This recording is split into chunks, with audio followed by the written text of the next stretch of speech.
പ്രഭാത വിചാരത്തിന്റെ ഏറ്റവും പുതിയ എപ്പിസോഡിലേക്ക് എല്ലാ പ്രിയപ്പെട്ടവർക്കും ഹൃദ്യമായ സ്വാഗതം. ഒരു വലിയ എഴുത്തുകാരൻ തന്റെ പുതിയ രചനയ്ക്ക് വേണ്ടി നല്ലൊരു ഇടം കണ്ടെത്താനായിട്ട് ഇറങ്ങി പുറപ്പെട്ടു. അങ്ങനെ അദ്ദേഹത്തിന്റെ യാത്രയുടെ ഒടുവിൽ നല്ല ഉയരമുള്ള ഒരു കുന്നിന്റെ മുകളിൽ ഒരു കൊച്ചു കുടിൽ അദ്ദേഹത്തിന്റെ എഴുത്തിന് വേണ്ടിയിട്ട് തെരഞ്ഞെടുക്കുകയാണ്. കൂടുതൽ മാനസിക ഉല്ലാസത്തിന് വേണ്ടി തന്റെ കുടിലിനോട് ചേർന്ന് ഒരു കൊച്ചു പൂന്തോട്ടം അദ്ദേഹം ഉണ്ടാക്കി. വളരെ വിരളമായി മാത്രമേ അദ്ദേഹം ആ കുടിലിന്റെ ഉള്ളിൽ താമസിക്കുമായിരുന്നുള്ളൂ. പലപ്പോഴും അദ്ദേഹം യാത്രയിലായിരിക്കും. കുന്നിന്റെ മുകളിൽ നിന്ന് അദ്ദേഹം താഴേക്ക് ഇറങ്ങി വരുമ്പോ ആ പ്രദേശത്ത് ആകെ കൂടിയുള്ളത് താഴ്വാരങ്ങളിലുള്ള ഒരു കൊച്ചു കുടിലാണ്. പലവട്ടം അതിലൂടെ അദ്ദേഹം കടന്നുപോയിട്ട് ആരെയും കണ്ടില്ല. ഒരു ദിവസം ആരായിരിക്കും അതിന്റെ അകത്ത് താമസിക്കുന്നതെന്ന് അറിയാൻ കുന്നിന്റെ മുകളിൽ നിന്ന് ഇറങ്ങി വന്ന ഈ എഴുത്തുകാരൻ ഈ കൊച്ചു കുടിലിന്റെ മുൻവശത്ത് ചെന്ന് വിളിച്ചു. വൃദ്ധയായ ഒരു സ്ത്രീ പുറത്തേക്ക് ഇറങ്ങി വന്നു. അവർ അന്ന് പരിചയപ്പെട്ടു. അദ്ദേഹം പറഞ്ഞു, ഞാൻ സാഹിത്യ സൃഷ്ടി നടത്തുന്ന ഒരു മനുഷ്യനാണ്. ഞാൻ ഈ കുന്നിന്റെ മുകളിലുള്ള കുടിലിലാണ് താമസിക്കുന്നത്. എപ്പോഴും അവിടെ ഉണ്ടാകാറില്ല, പലപ്പോഴും യാത്രയിലായിരിക്കും. എന്നാൽ ഈ കുടിലിന്റെ മുമ്പിലൂടെയാണ് ഞാൻ പലപ്പോഴും കടന്നു പോകുന്നത്. ഇവിടെ അങ്ങനെ ആരെയും കാണാറില്ല. അതുകൊണ്ട് ഇവിടെ ആരാണ് പാർക്കുന്നത് എന്നറിയാൻ വേണ്ടി ഞാൻ വന്നതാണ് എന്ന് അദ്ദേഹം പറഞ്ഞു. വൃദ്ധയായ സ്ത്രീ പറഞ്ഞു, ഏറെ വർഷങ്ങളായി ഈ കുന്നിൻ ചെരുവിൽ ഞാൻ മാത്രമാണ് താമസിക്കുന്നത്. ഇടയ്ക്കിടയ്ക്ക് ചില കാട്ടുമൃഗങ്ങൾ ഇതിന്റെ മുൻപിലൂടെ കടന്നു പോകുമെന്നല്ലാതെ ആരും ഇതിലൂടെ കടന്നു പോകാറില്ല. ഈ ചുറ്റുപ്രദേശത്തെ കായ്കനികൾ ഭക്ഷിച്ചാണ് ഞാൻ കഴിഞ്ഞുകൂടുന്നത്. ആ വൃദ്ധയായ സ്ത്രീ തന്റെ ജീവിതത്തിന്റെ പഴയ കഥകളൊക്കെ ഈ മനുഷ്യനോട് പറഞ്ഞു. അങ്ങനെ അവർ ഉറ്റ ചങ്ങാതിമാരായി തീർന്നു.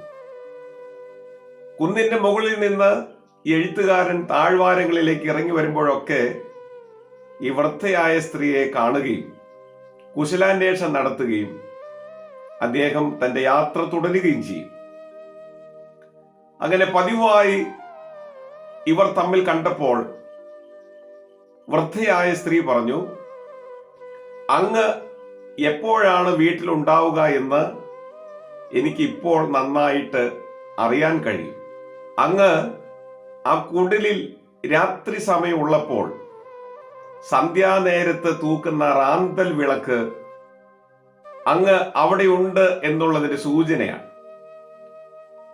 അങ്ങ് അവിടെ ഇല്ലാതെ വരുമ്പോൾ ആ റാന്തൽ വിളക്ക് അവിടെ പ്രകാശിക്കാറില്ല. രാത്രികാലങ്ങളിൽ അവിടെ ഒരു റാന്തൽ വിളക്ക് കണ്ടില്ലെങ്കിൽ എനിക്കിപ്പോൾ ഭയങ്കര അസ്വസ്ഥതയായി, വളരെ നിരാശയാണ്. രാത്രിയുടെ യാമങ്ങളിൽ ആ വിളക്കിന്റെ അസാന്നിധ്യം എന്നെ ഒത്തിരി ഭയപ്പെടുത്തുന്നു. വൃദ്ധയായ സ്ത്രീ ആ എഴുത്തുകാരനോട് പറഞ്ഞു, അങ്ങ് എനിക്ക് വേണ്ടി ഒരു ഉപകാരം ചെയ്യണം. ഞാൻ ഇതുവരെയും അങ്ങയോടൊന്നും ചോദിച്ചിട്ടില്ല. ഇന്ന് ഞാൻ അങ്ങയോടൊരു അപേക്ഷ നടത്തുകയാണ്. സന്ധ്യാസമയത്ത് അങ്ങ് ആ കുടിലിൽ ഇല്ല എങ്കിൽ, അങ്ങ് പുറത്തു പോയി വരാൻ താമസിക്കുമെങ്കിൽ, അങ്ങ് പുറപ്പെടുമ്പോൾ അങ്ങയുടെ കുടിലിന്റെ മുമ്പിൽ പതിവായി തൂക്കുന്ന റാന്തൽ വിളക്ക് പ്രകാശിപ്പിച്ച് തൂക്കിയിടുന്നത് എനിക്ക് വളരെ ആശ്വാസമാണ്, സന്തോഷമാണ്. അവിടെ ഒരാൾ ഉണ്ട് എന്നുള്ള പ്രതീക്ഷയാണ് ആ വിളക്ക് കാണുമ്പോൾ എനിക്ക് ലഭിക്കുന്നത്. അതുകൊണ്ട് അങ്ങ് പുറത്തു പോകുമ്പോൾ സന്ധ്യാസമയങ്ങളിൽ ആ റാന്തൽ വിളക്ക് കത്തിച്ച് കുടിലിന്റെ മുമ്പിൽ ഒന്ന് തൂക്കിയിടണം. ആ വൃദ്ധയുമായിട്ടുള്ള അദ്ദേഹത്തിന്റെ പരിചയത്തിലൂടെ അദ്ദേഹത്തിന്റെ ജീവിതത്തിലെ ഏറ്റവും മനോഹരമായ ഒരു പുസ്തകം അദ്ദേഹം തയ്യാറാക്കി പ്രതീക്ഷയുടെ നുറങ്ങുവെട്ടം എന്നുള്ളതാണ് ആ പുസ്തകത്തിന്റെ പേര്. ലക്ഷക്കണക്കിന് കോപ്പികൾ വിറ്റഴിഞ്ഞ ഒരു പുസ്തകം. സ്നേഹമുള്ളവരെ, മനുഷ്യ ജീവിതത്തിൽ ഒരു വിളക്ക് കാണുക വളരെ വലിയൊരു സന്തോഷമാണ്. അങ്ങ് ദൂരെ ഒരു പ്രകാശം കാണാൻ കഴിയുന്നത് വളരെ വലിയ ആശ്വാസമാണ്. ഏകാന്തതയിൽ കഴിയുമ്പോൾ, ഒറ്റപ്പെടലിന്റെ നീറ്റലിലൂടെ കടന്നു പോകുമ്പോൾ ഒരു പ്രകാശം ഇരുട്ടിൽ തെളിഞ്ഞു കാണുന്നത് എത്രയോ ആനന്ദകരമാണ്.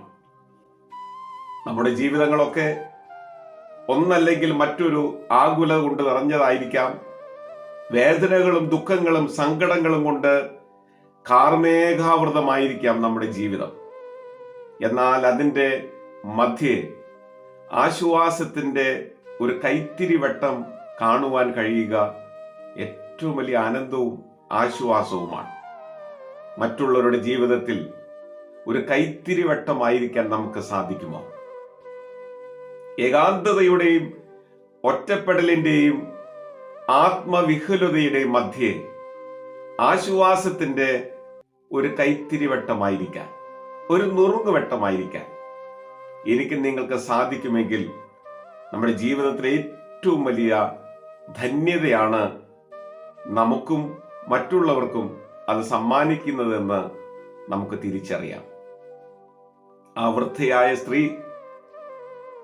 ആഗ്രഹിച്ചതുപോലെ ജീവിതത്തിൽ ഒരു വെളിച്ചം, ഒരു പ്രതീക്ഷ, ഒരു ആശ്വാസം അത് എല്ലാ മനുഷ്യന്റെ ഹൃദയത്തിലുമുണ്ടെന്ന് തിരിച്ചറിയുക. നമുക്കും പ്രതീക്ഷയുടെ ഒരു നുറുങ്ങുവെട്ടമായി ജീവിക്കാൻ സർവേശ്വരൻ ഭാഗ്യം നൽകട്ടെ എന്ന് പ്രാർത്ഥിക്കുന്നു. ആശ്വാസത്തിന്റെ, ആഹ്ലാദത്തിന്റെ, അനുഗ്രഹത്തിന്റെ ഒരു നല്ല വാക്ക്, ഒരു നല്ല ഇടപെടൽ, ഒരു സാന്നിധ്യം, ഒരു സാമീപ്യം, ഒരു സ്പർശനം മറ്റുള്ളവർക്ക് വേണ്ടി നൽകാൻ നമുക്ക് സാധിക്കുന്നുവെങ്കിൽ അതാണ് ജീവിതത്തിലെ ഏറ്റവും സന്തോഷകരമായ സമ്പാദ്യമെന്ന് നമുക്ക് തിരിച്ചറിയാം.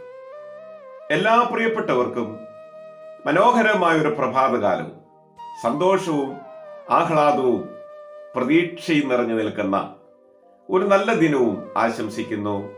ദൈവം നമ്മെ അനുഗ്രഹിക്കട്ടെ. പരമസുധാ നിൻ വചനമെൻ പരിചിൽ നിറയും നിൻ മുഖശോഭ. ചാവിനായി നീ നൊന്തുവ ക്രൂശിൽ ചീന്തി ചോരയൂറ്റിയൻ വാഴ്വിനായി. ചാവിനായി നീ നൊന്തുവ ക്രൂശിൽ ചീന്തി ചോരയൂറ്റിയൻ വാഴ്വിനായി.